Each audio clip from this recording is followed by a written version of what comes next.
迎回来新闻大白话，我是罗王哲。再看到以色列跟黎巴嫩的情况我们现在透过这张图，大家可以看的地理位置先看得非常明确。那再来我们看到的是内容部分现在呢，以色列已经24小时在轰炸黎巴嫩20次传出呢目标是真主党的领袖接班人，120万的黎巴嫩人要逃离家园那现在半岛电视台他报道指出以色列在24小时内对黎巴嫩进行了20次的空袭，其中呢11次集中在首都，也就是贝鲁特南部的郊区。那现在呢，这个也是以色列到现在对贝鲁特最大规模的轰炸。那现在呢，包括了这个接班人呢，那个萨菲丁，他现在呢，这次的大规模的空袭目标呢，很有可能是针对他。那现在他被视为是真主党的领袖接班人，在暗杀行动之后呢，目前他的生死不明。那以色列也证实在轰炸贝鲁特的行动当中呢，再度成功了斩首。这次击毙了真主党的通讯指挥官，相连可能有接班，或是说可能是旁边的一些高官高层，通通都要做击毙的情况。然后再来看到加沙跟约旦河西岸的一个部分那现在呢，以色列空袭西岸跟贝鲁特，哈马斯的恐怖网络领袖。这些领导人也死亡了。有消息称，以色列呢同时对约旦河西岸还有叙利亚的首都呢大马士革等3地呢发起空袭，导致哈马斯跟伊朗伊斯兰革命卫队的领袖通通丧生命，这是目前的情况。再来，哈马斯仗血复活，新型的火箭弹偷袭了加萨以军，他公布了4个影片来宣扬作战能力这个影片呢现在也被流出来了。好，那现在包括了约旦河西岸呢，已经遇到空袭酿成18死。那以军称呢，如果再有哈马斯高层，一定会把他击毙下去。那现在看出来，双方情势真的是蛮紧张的。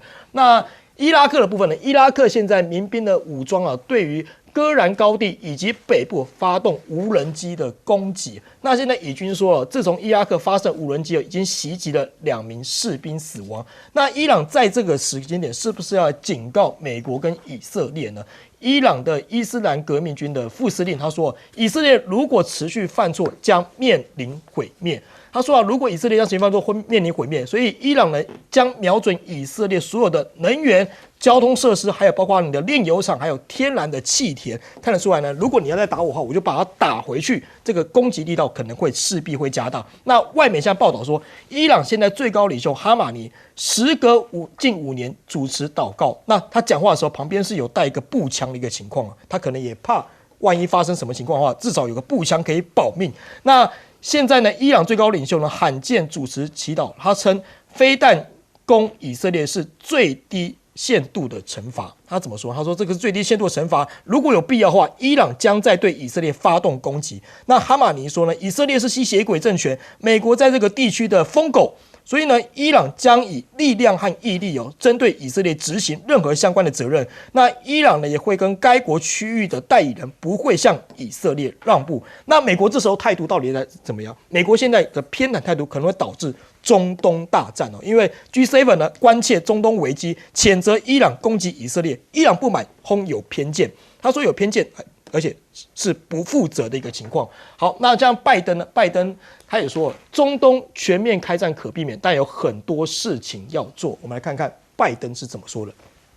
Mr. President, how confident are you that a all-out war can be averted in the Middle East?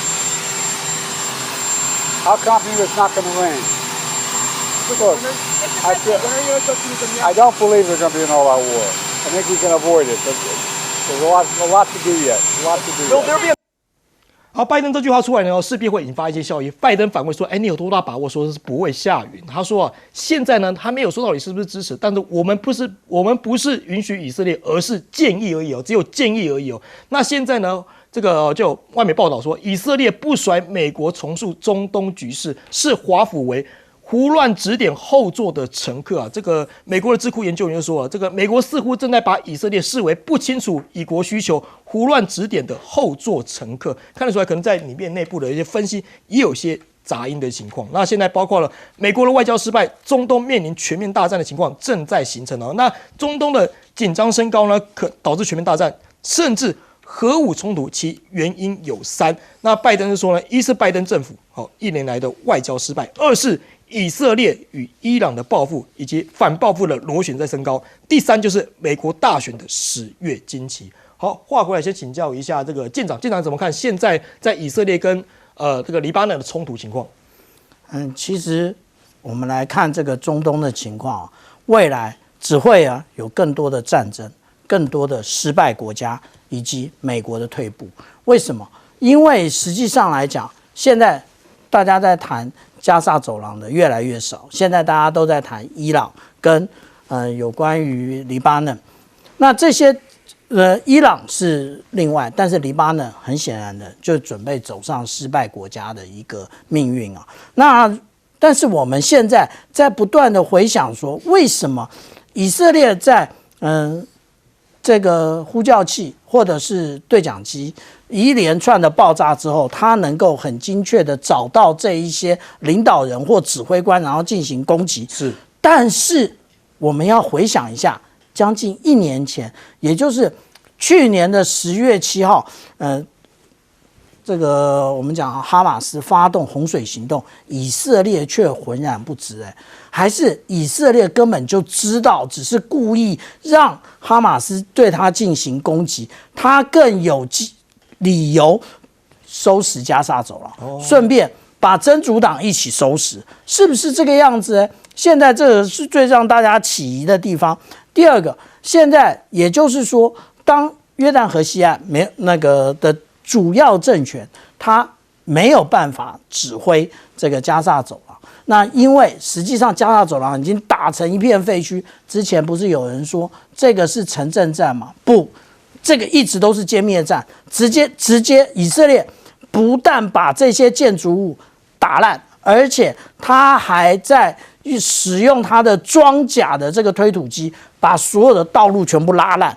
那为了什么？也就是让这里永远不适合居住。接下来我们看到，为什么我讲说更多的战争，也就是现在我们看到的，这个伊朗已经陷入这个战争了。那但是大家有没有想到说，之前我不断的强调说，美国的驱逐舰也发射标准3型的这个防空飞弹来拦截以色列打来的，对不起，是伊朗打来的这些弹道飞弹。不要忘了啊，这个标准3型跟标准6型的这些飞弹，一颗400万美元。那也就是他为什么要用这么高价的那个飞弹来进行拦截？但是如果我们现在看到以色列的这个空军基地，其实一个基地被打中了30几个弹坑啊，那为什么美国还要做这件事情？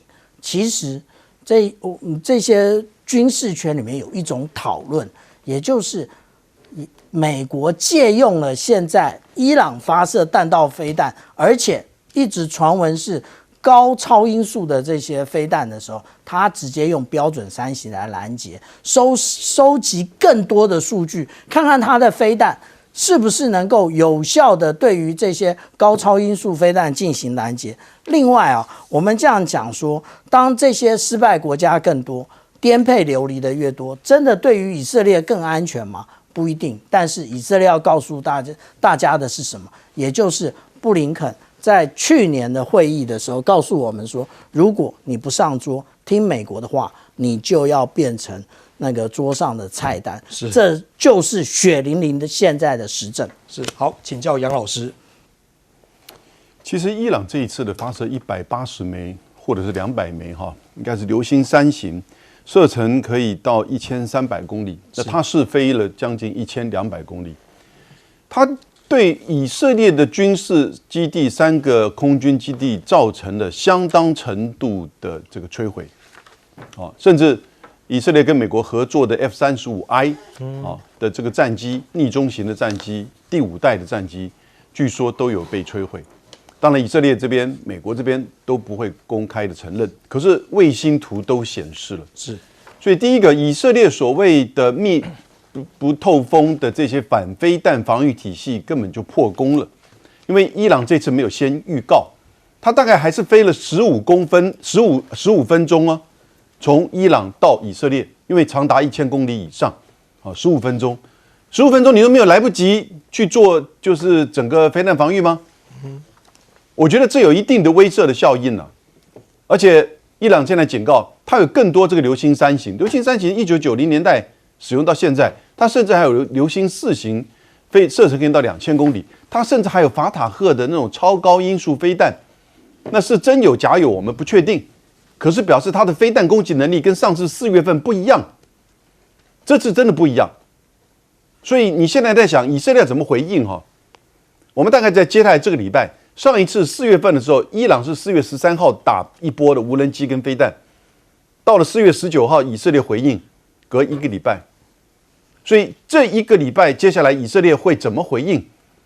只打军事目标，那就跟上一次一样，你打一波，我打一波，大家大事化小，这样才 OK。但是呢，以色列会在地面上针对真主党黎巴嫩继续的攻击。那如果他打伊朗的石油设施或者是核设施打的话，我觉得这个就中东大战了。他如果打石油设施，看他打的这个程度如何。通常伊朗大概也会有另外一波的再回应。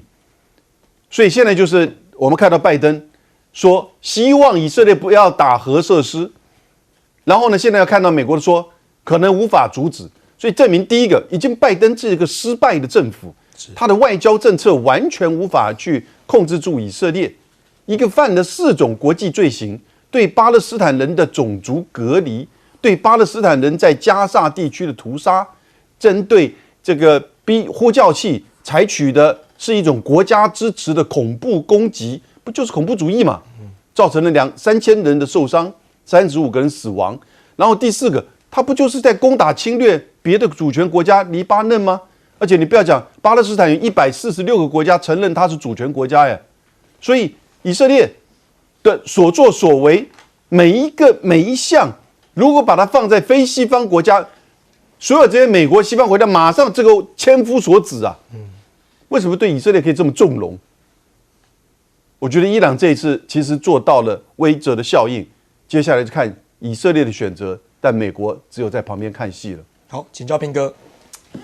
我觉得现在以色列就是完全没在管了，就是反正他只要怀疑哪里有真主党，他就往那个地方打。是，那至于打中或没打中，其实他也不在乎，会不会杀到平民，他也无所谓。是，对他来讲就是这样子嘛，因为反正如果打到的是黎巴嫩的人，OK 啊，一样对他来讲没差，无差别攻击。对，所以我觉得以色列其实就是在进行大屠杀，就是在这样。那只是现在他的对手，不管是真主党也好，哈马斯也好，都无力正面抗衡，只能用这种游击的方式、突袭的方式，大概做一些骚扰性的攻击而已。是，那谁能够阻止这一切？那当然就是只有美国。那可是美国愿意阻止吗？美国显然不愿意阻止。是，美国跟你讲的很好听，说啊，他们有去跟以色列商讨啊，干嘛？建议啊。对啊，你为什么不直接出兵阻止呢？是。你为什么不跟以色列讲？你如果再采取这个行动，我们在那边有2个航母战斗群不是好欺负了？但为什么他不敢？很简单呢，因为以色列是美国人的爸爸，就是这件事啊。因为美国现在正在选举啊，现在不管民主共和党都要看犹太人的脸色，所以大家都不敢对他怎么样，就任由以色列这样干。而且美国不仅自己整个国家被以色列辖制，美国还帮着以色列去辖制G7，把其他国家也全部带进来。是。然后去谴责伊朗。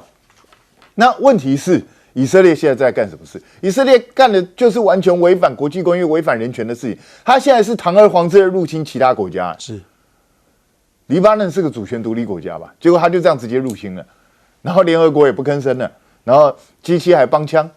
所以我觉得这其实明明白白的表示，这个世界上不会有正义，就是这样。美国也没打算要主持正义。那拜登讲那个真的很好笑，是啊，他什么叫做什么？你会不会去商讨明天会不会下雨？对，他在讲什么？他其实那如果要我去解读这个意思啊，虽然拜登后面有讲说他认为不会全面战争，可是我必须说，拜登讲那句话等于告诉我们什么意思？你知道，总有一天会全面战争。是，以前先预告了哈，因为总有一天会下雨嘛，对不对？所以你就总有一天会全面战争嘛，不就这个意思吗？那他其实在告诉我，美国对这个整个局面已经束手无策。就是现在就是以色列准备干嘛？美国只能提供一种角色，就是支援。以色列不管打哪里，美国继续提供弹药，是美国继续在旁边帮他守护。谁来攻击以色列，他也要帮他挡飞弹，就是这样子而已。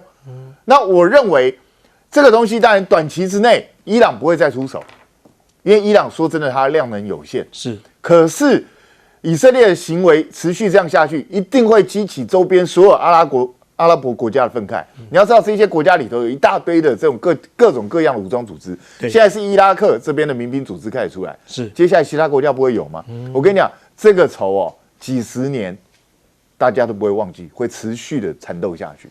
好，我们休息一下，广告回来继续讨论。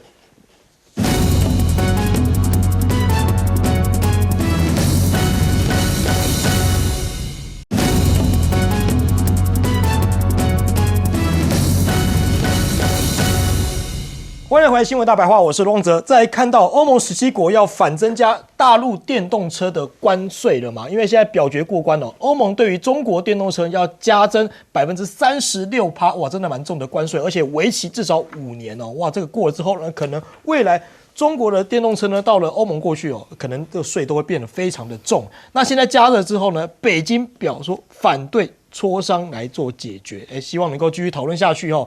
但也将在10月7号来进行相关的谈话哦，相关的对谈，看能不能有些缓和的情况。那法新社就说，欧盟表决通过对华电动车的加征关税案哦。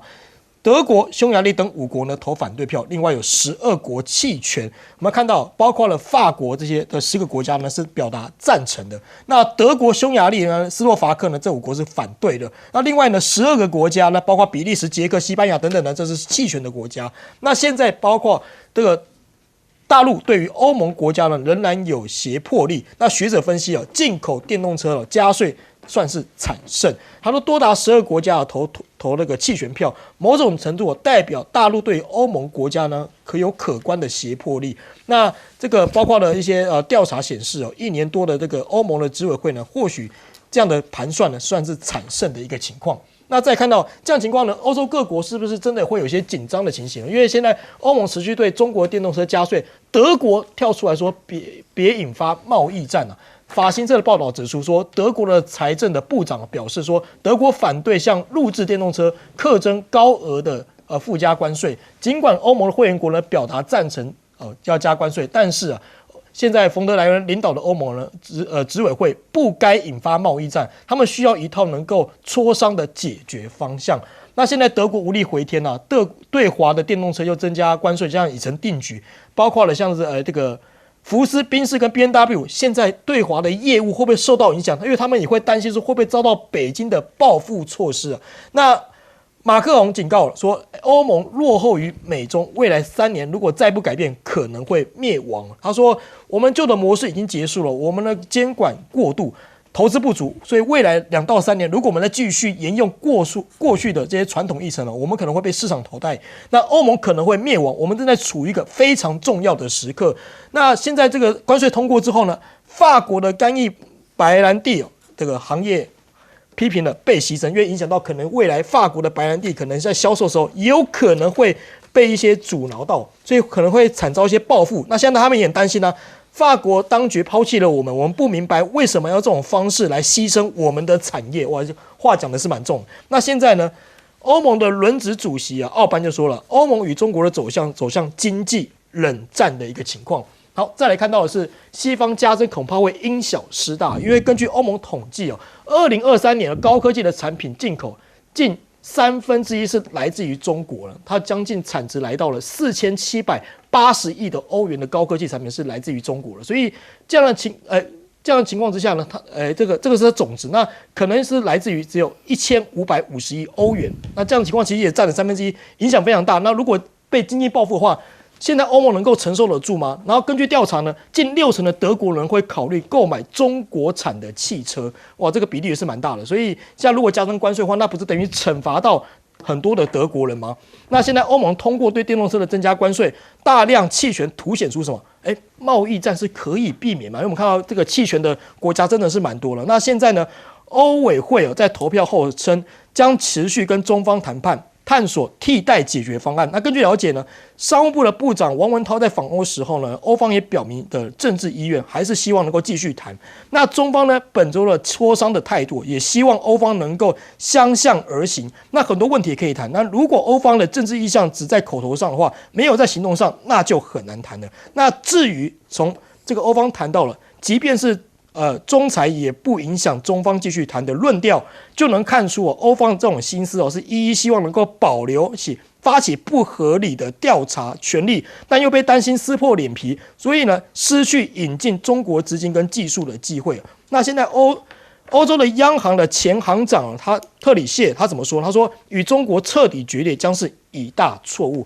话回来先请教杨老师，怎么看这样增加关税的情况？这样对欧盟有利吗？我们先看一些数字哈。2020年的时候，中国大陆的电动车输往欧盟是5.7万辆，是到了去年来到43万辆，所以增加7倍，短短的3年的期间。而今年的1到4月的数字来到了12万辆，相较于去年的1到4月增加了12%。这什么意思？就中国的电动车有竞争力嘛？是，欧洲人爱，欧洲人要嘛。德国有60%的人会考虑买。对，那现在在日本那个 BYD 找了很知名的就是一个影星来做广告之后，不得了，那个销量也增加了。是。那整个在去年，我刚刚讲中国输往欧盟是43万辆，在2023年去年，那它整个出口是多少辆？120万辆。所以没有错，欧盟的市场是占中国电动车出口的1/3，但是另外表示什么意思？有2/3在欧盟以外啊，那美国市场是完全是0嘛？是 OK， 北美市场也没有嘛，所以表示说中国的电动车其实2/3是在东南亚、在非洲、在中亚、在中东，在中南美。所以其实我觉得中国大陆并不是很担心说啊1/3的这个市场，因为它不是像美国加100%，它其实是看车型的加17%到30几，然后呢加上原来的10%，所以呢最高可以从27%到46%，看车型。我觉得呢，其实还是有竞争力，是以这样一个情况。可是这个当然就不公平的关税，那德国受的影响最大。第一点，我觉得法国、意大利跟波兰，他们根本就是看着德国这个车企这个受到影响，他心里很高兴。德国，你干脆退出欧盟。我觉得德国干脆退出欧盟，因为被钳制了嘛。是，而且第二个层面，电动汽车不就是本来欧盟2035的目标吗？它本来定2035年之后就不可以再生产内燃车，就所有车都要用电动车了。结果现在发觉对中国大陆电动车所有的欧洲人爱，可是欧洲的政治人物不爱，因此呢就把它给提高关税。这当然也不要忘记冯德莱恩配合美国的一个角度，因为美国要去全球的去围堵中国的这个产业，所以呢美国这边100%的关税。结果呢，英国这个莲花汽车是上汽公司拥有，然后呢卖到美国去，电动车600匹马力，本来是12万美元变成24万美元，订单照样排队，是不是？所以你当然了，东西的好坏大家消费者最了解，可是呢，你用贸易壁垒保护主义，等一下，这个不是以前美国对这些开发中国家在批评在打的地方吗？结果现在从美国到欧盟自己在做小院高墙贸易保护主义，然后呢，保护什么东西？保护你自己要去面对全球暖化，人家做出来好东西，可以让这个全球暖化、气候变迁能够缓和下来的电动车，这不是很吊诡、很好笑的一件事情？而且更不要忘记电动车不是只有电动车，它是一个智能平台。当它做出来更好的时候，你要从后面追赶它是更困难的。是，好，请教斌哥。你知道吗？福斯有计划想要推出一个非常平价的电动车，大概在2万欧元左右，大概就差不多70万台币上下。你知道为什么他要推这个吗？因为这个就是大陆电动车现在在欧盟大部分国家卖的普遍的价钱。是，那欧盟现在增加了30%几的税，其实我告诉大家，你知道会发生什么事吗？就是欧洲绝大多数欧洲生产的电动车还是比中国大陆电动车贵。就是这样。所以你加了这些关税，其实也没有办法改变这个现状。对，你会让中国车的价格变高了，是。可是问题是你还是比人家贵。所以到最后你会改变消费者的选择吗？恐怕也不是那么容易。惩罚消费者对，所以实际上现在对中国大陆现在实际上他们在中国大陆内部卖的更便宜。他为什么会卖到差不多将近70万台币？是因为运费的关系，因为他漂洋过海运过去。所以他在全世界的海外大概都是卖在60-70万台币左右，实际上他们自己内部是卖在40-50万台币左右，他们甚至还推出过30几万台币的车。所以请问一下，这种价格你欧洲要怎么去跟它竞争？所以有人在讲啊，美国不是要对中国大陆的电动车征100%的关税吗？你知道，就算100%的关税，中国车还是比它便宜。就是这样，因为美国车跟欧洲车太贵，所以我觉得你要去跟中国大陆比性价比这个东西，恐怕你是很难比得过去。我觉得欧洲车应该要专注在他们的品牌价值上面，还有其他的高科技的设备上面，但是你拼不拼得过又是另外一回事。那对现在欧盟现在是想怎样？就是有一些国家想说，我逼迫你中国大陆是不是能够对我让步？你对我投资更多，然后我的东西能够更多卖到你那边去，然后你卖少一点东西过来。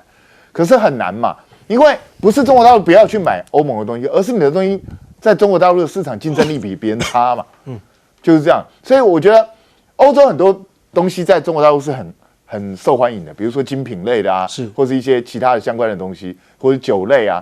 可是现在你想要用关税，你跟着美国的脚步用关税去对付中国大陆，那如果大家能够磋商，慢慢把一些问题解决也就算；如果没有办法磋商，你知道会造成什么结果？中国大陆它也是有民族主义的，会起来的，慢慢就有很多民众会要求，那我们也来关税壁垒啊，对啊，我们也对他的东西加税啊。那甚至我跟你讲，中国大陆还可能，因为中国大陆这几年民族主义也越来越兴盛，你知道会发生什么状况吗？政府居然没动作，民间发起，那我就不买你欧洲的东西，自发性的。对，其实你看他们之前在抵制日本的时候就是这样啊，你谁买日本的车，我们就砸谁，好可怕，就是这样子啊。他们会出现这样的状况，极端的民族主义就会这样啊。那欧洲想要演变到这种地步嘛？我跟你讲，我都认为美国的产品未来在中国大陆会越来越危险，是因为当你激发他民族主义之后，落到下场就是这个样。所以我真的是觉得，我不希望看到这种关税壁垒出现，因为关税壁垒当大家都变成保护主义的时候，你知道谁会受害？我们台湾也会受害，因为我们是出口国家，所以这真的是一个非常不好的演变。我觉得当变成贸易壁垒战的时候，到最后受伤是全世界。是好，请教舰长。欧盟通过对大陆的汽车加征36.3%的这个关税啊，但是我们反看一下德国的汽车工业协会啊，他的会长是怎么讲的？他会长讲说啊，其实我们无法在德国生产具有竞争力的汽车。那德国现在能源出问题，能源问题就是北溪的问题啊，北溪1号、2号的管线的问题啊。第二个，官僚成本非常高。那官僚成本是什么？现在又多一个关税，另外一个工会。那这两个拉的你的那个成本那么高，那刚刚讲到说有关于比亚迪输往美国的话，比亚迪的海豚直接指明就是海豚，在美国如果加征到了，不是如果啊，现在美国要加征100%的关税，还是比福特还是比通用最便宜的电动车还便宜。那问问消费者，他去买什么？他会笨笨的去买更贵的车，只因为爱国吗？不会。那基本上来讲，消费者是理智的啊。那另外呢，其实中国商务部提供了另外一个视角，也就是你欧洲不是一再的强调说你要那个有关于跟中国大陆进一步的合作，有关于地球暖化的问题，你想要解决，结果你不想买中国大陆的电动车，那你是想要告诉大家什么呢？另外再提到说，中国大陆对于欧盟国家仍有可能的胁迫力，什么胁迫力啊？是竞争力。它的商品就像我们刚刚讲到的比亚迪，或者是其他的厂商的车子，如果它的那个物美价廉，当然消费者会自己做出决定嘛。那你要扣我的税没关系，下一次选举的时候，我们就让你政党轮替。我们现在看到的，一个一个国家，不都欧洲一个一个国家的政党轮替，不就是如此吗？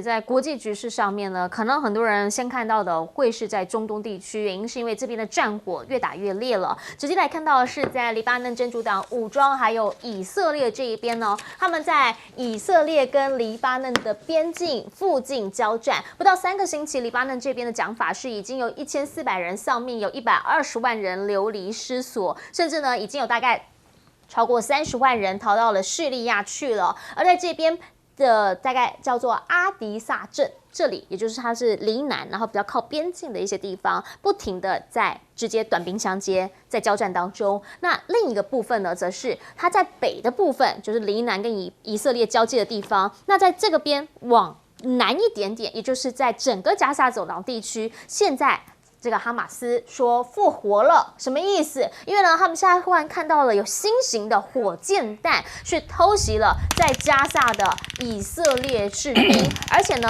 哈马斯还公布了4段的影片，显示说他们有持续抗击的能力。好，打到了什么？打到了1辆装甲，打到了2辆的坦克，还有1架的装甲的推土机。说其实我们现在又回来了。真的就是呢，当以色列他要全面性的开打作战的时候，必须要想清楚，因为你所面对的什么，它附近全部都是伊斯兰国家嘛。现在就连卡达国王都出来讲话，就是每一次都在瞧和谈的那个卡达国王讲说，现在中东危机是集体的种族灭绝，因为他认为以色列呢对于黎巴嫩所发动的这样的行动，会让到加萨走廊都是一个集体的种族灭绝。就连埃及的外长还有沙特阿拉伯的外交大臣在通电话的时候，他们也特别讨论中东局势，而且谴责以色列，说呢他现在所做的这一些袭击，就是对于整个区域带来了危险。好啦，那大家就在讲，他一次呢是多方开战。那伊朗也是下一个大家要问，到底什么时候以色列会反击的目标？因为呢，当伊朗他们对这个以色列进行大概180枚的导弹的空袭之后呢，他们持续的强调，伊朗会坚定的支持黎巴嫩，同时呢，他们也支持真主党可以接受停火努力与加萨停火同时实现。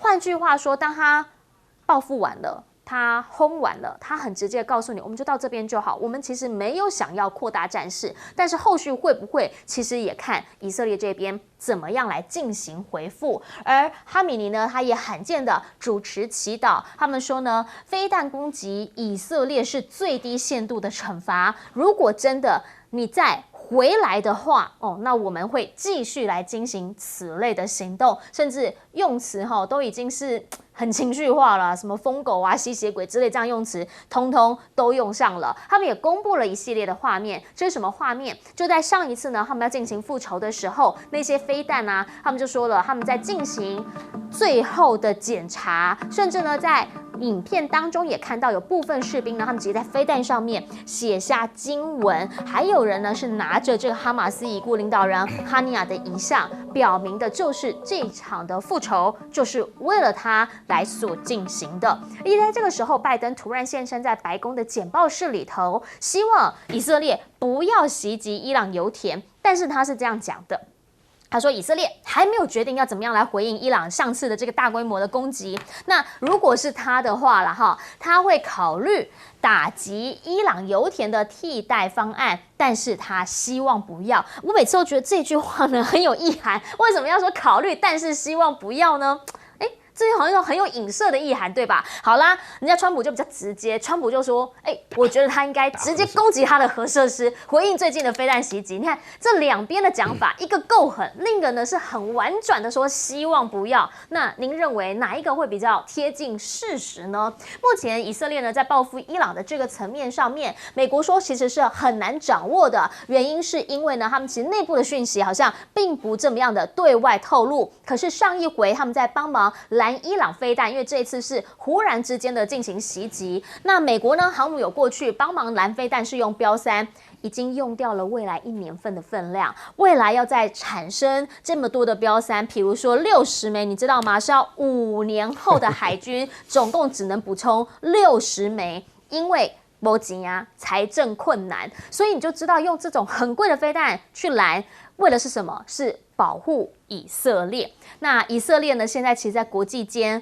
很多的说法，很多的传闻，针对了他们情报系统，像是强生，也就是英国的前首相，在最新一个接受访问的内容当中呢，他就特别回忆到说，2017年纳塔尼亚胡访问英国期间，然后他去上厕所，结果后来安全团队告诉他，在定期的清理窃听器的时候，马桶里面发现了窃听装置，甚至呢，大概在同一个时期，以色列被指控在白宫安装窃听设备。他们说呢 ，FBI 坚信这个是以色列的特工所放置的。所以你必须要讲一讲，到底是盟友、是朋友，还是彼此之间，还是有隔了一层皮的朋友？大家就会好好思考。请教亮哥，您怎么样来看？因为现在确实啦，对于黎巴嫩人来说，目前是他们蛮危急的一个时刻，因为在黎南这边，很多人都因此被迫离开家园。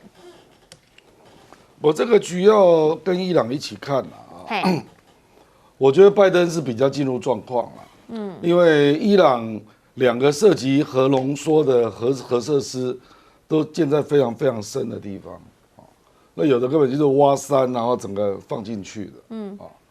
那你即使用美国的钻地弹啊，如果没有美国的战略轰炸机啊，以色列的飞机根本飞不到，因为伊朗跟以色列距离太远，距离1200公里，所以你一定要有美国的战略轰炸机，那而且要针对同一个点，要打得够准。而且要一直重复炸，才能够炸得够深，所以拜登是知道以色列做不到的啦。那以色列如果不能够炸核设施，难道你要炸核电厂吗？那对不起啊，你的对面叫做沙烏地阿拉伯，你以为核扩散，那辐射扩散不会飘到美军基地啊？所以我跟你讲，这个就是它根本不可行啊！我跟你讲啊，所以为什么？布兰特原油期货会涨，连续1个礼拜下来涨了将近8%嘛，因为他认为他会炸石油设施啊，那可是石油设施就有潜在的风险，是因为伊朗就会反手过来炸这边的美国跟英国公司的石油设施，因为那个海湾石油啊，还有英国的 BP 啊，美国的那个 Exxon 在那边都有厂啊，所以我跟你讲啊，这个搞下来，我看有人就说，这个如果这样打了一个混战，如果连美国、英国的公司都被攻击啊，那石油会涨到100，已经有人做评估了啦，那目前回到70，大家就已经快要昏倒了，所以我觉得这个坦白讲是两难，可是你可以看到为什么以色列这么生气，一定要报复，我认为他是真的被打到了。因为也有看到画面，比如说他们的空军基地有受伤，然后他们的这个那只是说摩萨德那边可能伊朗也是有点吹牛啦，可是 F-35I 我认为真的打到了，因为以色列的 F-35I 是非常宝贝的，它放在机库里面，那天他刚好在机库炸了一个大洞，对，我认为那个地方很可能就是 F-35I，你觉得可能有中？为什么呢？因为纳坦雅胡隔天立刻 po 了一张照片，他就跟一个 F-35I 合照，然后大陆那边就有人说那个是今年1月照的，纳坦雅胡为什么要立刻公布那张照片？又不是当下照片，做大内宣嘛，对，表示没事。做大内宣嘛，结果那张照片被人家比对是今年1月照的， OK，所以我认为应该有被炸到。那 F-35I 坦白说就是隐形版的啦，做得更好的，那很贵的飞机啊，那以色列当然很生气了。那我觉得主要是他破了以色列的铁穹神话，那这个就会意味着啊，那我以后如果要炸民房啦，炸政府单位啊，也是炸得到哦，有突破的可能咯。你自己看着办。不，只要是伊朗用超高音速的，对，几乎都打到。表示他没有办法拦啊。如果用普通的导弹，当然是可以拦啊。那主要是因为伊朗没有事先通知任何国家，是，所以以色列讲的都是谎话。以色列说他有事先跟美国打招呼，事实上没有，完全没有。所以美国这次也非常没有面子。那就表示伊朗是玩真的啊。当然造成的军事损害是有限啦，因为主要的原因是因为他那个战斗部啦，就那个炸弹量不够，所以他必须要用更多的炸弹去炸，那个炸弹量才够了因为它飞很远嘛。对。那可是我是觉得，就以色列现在就是在想怎么报复，因为他真的非常生气所以就优先又去打黎巴嫩因为黎巴嫩比较好欺负嘛。那可是黎巴嫩，以色列也会碰到一个问题啦。因为2006年那一次以色列是打败仗对哦。所以你不要以为你地面战争是天下无敌不是因为你进去，现在黎巴嫩在那边大概已经补充了1-2万人了，那你以色列是派了最精锐的部队进去。大概12000人左右了可是我认为会死伤惨重，跟上次一样，因为地面部队真的没有那么好打，而且那边的地形真的没有那么好打了，它并不是平原就是这样。好，所以呢，我们要请将军怎么样来看呢？因为现在呢，在前线的战事上，确实啦，以色列它就是很像俩北雕，它多方开战，而且好像情绪来了，就是很像那个动画看到了，我很生气，我很生气，一定要发泄的那种感觉。对，以色列如果要对这个黎巴嫩做地面上的这些这个侵入的状况之下，以色列占的便宜不会太大。因为要进去的话，因为都是贝卡山脉都是山谷的地形。那就要依赖道路，这些甲车、装甲、坦克都要依赖道路你很容易被火力这个集火射击对它做摧毁。而且上一次虽然以色列对黎巴嫩的地区重要的军事设施做大举的这个轰炸，但是有的是在地下，你炸不到你只炸表面，表面被你炸到了，表面的火箭炮被炸，那地里面的你没有炸到炸不到，都在地道穿梭在里面。那现在如果以色列地面部队如果进去的话，那现在黎巴嫩已经化整为零了，他马上找机会做突击战，从哪边跑出来了。突然突击完毕，他又躲到地洞里面又跑掉了。这个从 A 洞跑进去，从 B 洞过去离开了。那这样以色列会防不胜防所以以色列想要在这个地方占呢，它虽然有兵力优势，但是会有明显的战损。它不会像空中轰炸，因为黎巴嫩没有空军，所以以色列的空军可以来去自如。那这样子现在如果地面战的话，那大家就要来交火了。那交火的话，以色列的地面的这些部队跟士兵就有风险了。那是这个样子，所以以色列想要占便宜，那占小便宜，没有占全部的便宜，是这样。那我们现在另外来看呢，就是中东的反以阵线有没有成型否？我认为关键是在埃及，而不是在沙烏地阿拉伯，不是，是在埃及。因为埃及的兵力是完整，而且埃及跟以色列是有接壤的，就西奈半岛6万平方公里，大概将近2个台湾大，相当大。这是在1989年的时候，以埃和谈之后还给以色列的。那还给以色列，现在但是在还的时候，这以埃和约讲到这个地方是中立区，不能驻军。是。那如果是埃及向这边征兵的话，表示埃及挺那现在还没有征兵，还没有征兵到西奈半岛，因为这是埃及的领土。这个地方是埃及的农业区，在这边种一些。我们叫那个藻类的，那个甜枣之类的，就在那边种。那现在埃及并没有这方面的大动作。如果大动作的话，就是要对以色列这个产生军事上的压迫，那就上下夹击了，就会有这个样子。所以，但是现在我认为这个有没有成型反以阵线，就在埃及手上，因为在1967年6日战争的时候，以色列把这6万平方公里全部占了，是那还给你，这个条件是说永久中立，不能驻军，是这个条件。那埃及就遵守了。那现在这个中东这个状况那么紧张，到现在为止，这个埃及还没有屯兵。埃及有没有成型？是埃及有没有屯兵？埃及如果屯兵了，成型了，这个反以成型就完全成型了。埃及没有屯兵，那还没有成型。所以现在埃及跟这个沙烏地阿拉伯还在那边谈来谈去只是一个形式上、口号上、表面上的动作，具体上还要看整个战况的发展。是，请教岳老师怎么看？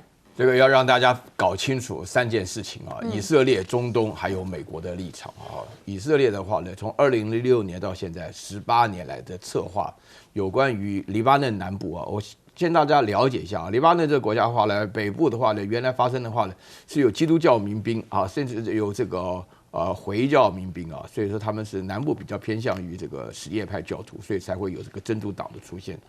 18年来，2006年到现在啊，以色列这一次的话呢，整个情报战、心理战以及实力战的话呢，表现得非常好啊。从这个传呼机开始，其实应该更早，说是手机不可靠，换传呼机，传呼机不可靠爆炸，然后到对讲机爆炸，这一连串下来的话呢，最后只好让这个真主党的这个纳萨鲁拉他本身来讲的话呢，带着大家面对面开会的时候呢，以色列出动了不晓得多少架飞机，只干掉了6、7栋大楼啊，丢下了80吨的炸弹，而且都是深入的，打到地底下去的。所以说，在这种情况下的话，以色列的判断是在心理战的要挟下，真主党本身的整个士气很薄弱，然后他要进去以后呢，要打下30到50公里的缓冲区，这个其实就是一般的火箭的射程了啊。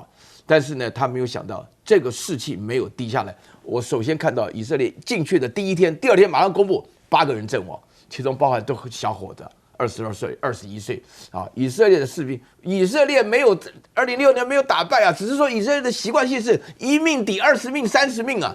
他自己死了114个人呢，他觉得他受不了了这种情况，因为以色列本身的国家又不大，对不对？在这种情况下死人的话呢，所以说以色列万没有想到真主党的士气没有因此而薄弱，这是重要的问题啊。然后第二点的话呢，就是整个中东地区啊，我不要讲别的啊，你刚刚提到埃及，刚刚将军提到埃及，现在提到卡达原来是做和事佬的，现在基本上的话呢，也开始就是说整个战事啊，明显中东各国参战，的话呢，让沙烏地很为难，你知道吗？为什么呢？因为你基本上你当老大，就又是麦加麦地那的圣地的守护者的同时，那穆斯林的兄弟被杀成这个样子，大家都多多少少表现点士气。伊朗我觉得是不行，但是伊朗有一件事情就是说他够有种啊，就只要是什叶派的教徒，都敢跟美国人抗，敢跟以色列打，就光凭这一点，你要想想看，假如我们都是穆斯林兄弟，我们要支持谁？我们当然支持伊朗了，因为他够种，有带种，这都是非常感性的。然后另外第三件事，我要必须强调一下美国立场。美国的立场是非常非常尴尬的，为什么？因为美国从头到尾就是希望有战争可以，但是你千万不要扩大。这个英文叫做这个不要扩大，叫 de-escalation。但是现在的话，战事非常 escalated， 就是它已经扩大到目前这个阶段。现在来讲的话呢，就是说每次拜登总统讲的，刚刚主持人也强调了，你这立场非常的矛盾，就是说我们看了，就是说我们不愿意他，但是我希望他不要讲这种话，都是屁话。为什么呢？因为美国本身的立场就是，你不管要不要下来，你也一定会被拉下来。美国今天征兵了，美国对于这个整个中东地区征兵了，航空母舰过来了，就这个跑不掉的。那这个世界至少在中东大乱，我不晓得会不会有世界大战，但是中东地区真的是大乱。好，其实呢，中东地区的大乱，很多人呢会很担心，因为会对于整个市场上面会有很多的变化，包括刚刚亮哥提到的油价这件事情，就很多人在讲了。其实呢，现在在车类的部分，大家最在意的是什么？是电动车，是中国车啊。原因是因为在星期五的时候，欧盟已经对华电动汽车呢加征关税了，因为当时的投票是这样。票数要来看一下，因为呢，10国投票，5个反对，12国弃权。通过了这样45%的最高关税，你有没有发现啊？就是呢，它弃权是12个人，支持的呢则是10个国家，弃权的比支持的还要来得多。那当然，冯德莱恩就是现在的欧盟主席呢，他还是直接讲说啊，这是彻底的啦，是公平的啦，是基于事实的啦。但是呢，中方的反应也很直接嘛，就说这个呢叫做保护主义。只是你要知道的是，在这一次弃权有12个国家，那就表示有很多人是有不同的意见的。譬如啦，在之前投票之前，德国就站出来说反对啦啊，比如说啦，这个西班牙就站出来说，我们要不要再谈一谈啊？好，投完票还可以谈，没关系。下个星期呢，他们要再一次的来展开新一轮的谈判。那当然啦，他们也讲了，会不会投赞成票的，基本上是希望迫使中方直接到欧洲来投资。那中方态度呢，现在是什么？是说支持课税就没办法投资。大家就开始在讲了，如果你希望我去你家做，然后你来反对我，这我怎么去你家做？大概是这样的一个概念。好啦，那如果是这样的话，匈牙利的讲法是说，其实呢，一直以来欧盟呢好像想要跟中国走向经济冷战，但对于奥班来说，他就直接讲了，说我们不想要被挤进任何一方啊，在这里面，但是我们不想要变成其中好像对抗的一员。德国总理呢，则财政部长直接讲了，他不希望引发贸易战。好，特别的是他们的外交部长贝尔伯克。也就是比较反中的那个，他在这个月内呢，他还要去中国来进行访问，而这个调查我很意外，因为我在看到这个新闻的时候，我想说，哦，真的吗？近60%的德国人现在说，其实他们会考虑购买中国产的汽车哦，80%倾向于购买中国制造的电动车。那是不是表示其实会有这样子的一个关税的原因，也真的是因为在性价比的部分，欧洲人已经发现原来中国的汽车它的性价比是高的，所以呢，他们开始有这样子的一个动向，才会引发了后续这么多的一些连锁效应。但是呢，就像奥班所说的，如果说呢真的走向经济冷战这样子的一块，会不会就变成是彻底的决裂呢？因为呢，现在法国这边他们已经有不同于电动车之外的产业。干邑的勃兰地，好，白兰地呢？他们现在讲说他们是被牺牲了。他们之前不是还上街去这个抗议吗？他们就直接讲，我们其实一直说拜托，我们不要，我们不要。为什么我们被置之不理了？那为什么好像说呢？这个电动车我们反对了，但反而是我们这些做酒的来面临这一些的牺牲呢？德国智库直接讲了，你们一直认为说加了关税是让对方好像。不那么样的得利，但其实受害的可能是我们，因为在两边的依赖度来说的话，西方其实更依赖中方的商品。一个数字就是2022年5000种商品当中，美国是有532种是严重依赖中国，那是当年2000年的4倍。欧盟呢，则是421种，是当时2004年的3倍。也就是我们对于中方的商品基本上是越来越依赖，所以会不会根本就打到我们自己呢？而现在呢，不是只有在欧洲、欧盟国家开始看到了中国汽车，连日本汽车大国现在说也看到了中国汽车。很多日本人呢可能没有听过比亚迪，可是现在这个你看美女出来就不一样了，长泽雅美呢帮忙这个 BYD 拍广告，结果呢就很多人突然发现，哎呦，原来这个是中国的汽车，而且你知道吗？它的口号我觉得真的写得不错，它是什么？他说，比亚迪也许还不错，他给你另一种思考的感觉。来请教一下亮哥，您怎么样来看？就电动车的这一块，礼拜五的投票现在呢，虽然说是反对了，但其实弃权票是比赞成的多。长泽雅美怎么没有被1450攻击？可能他高追吧，表示这个日本政党还没有养这种东西。来，您怎么样来看？这个坦白讲，每次提到欧盟，我实在是懒得讨论了就是翻来覆去了坦白讲，是早晚要瓦解的单位，实在不值得讨论。那中国大陆了不起，就是跟各国打交道嘛。我干嘛跟你冯德莱恩打交道？你看投票投出那个样子，你就知道高度分裂。那欧盟有28个国家，里面亲美的国家就差不多就是这10个国家所以有一些可能就是美国使力啊，比如说有一些国家跟这个没什么关系啊，北欧、波罗的海三小国，所以我说那这样就几个国家了，波罗的海三小国就3个了，北欧就4个国家，所以我的意思说这样就7个了，那你这样你认为那个巴尔干半岛那些国家跟你都是共同利益，我看解散算了啦。我这样那个利益越来越不一致了，我跟你讲，你以后就会看到了，非常的明显了因为有一些事实上中国大陆卖到欧洲的电动车里面有50%几是挂欧洲的牌子对啊，所以为什么欧洲企业会跟这些国家不一致，你就知道有多荒唐那你要这样去搞，那也没有办法我不认为这个是他们在计算欧洲汽车业的利益啦，我认为这里面有很多是政治表态就是如果你是算汽车的利益，已经不是在讨论这件事情本身了，是不是？不，因为美国已经磕了100%了嘛。对。那你欧洲如果没有通过，没有一点动作，没有一点动作，像话吗？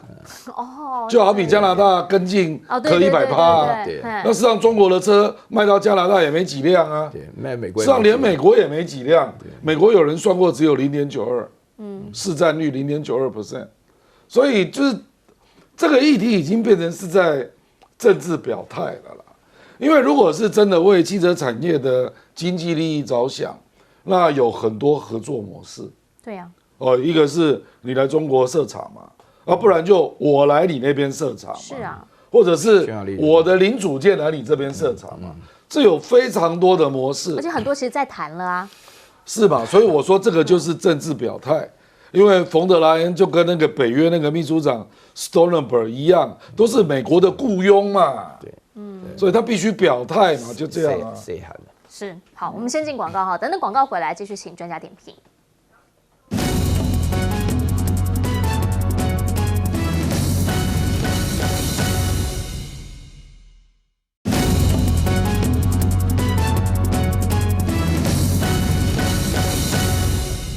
好，我们刚刚讲到了电动车哈，来请教一下苑老师，你怎么样来看？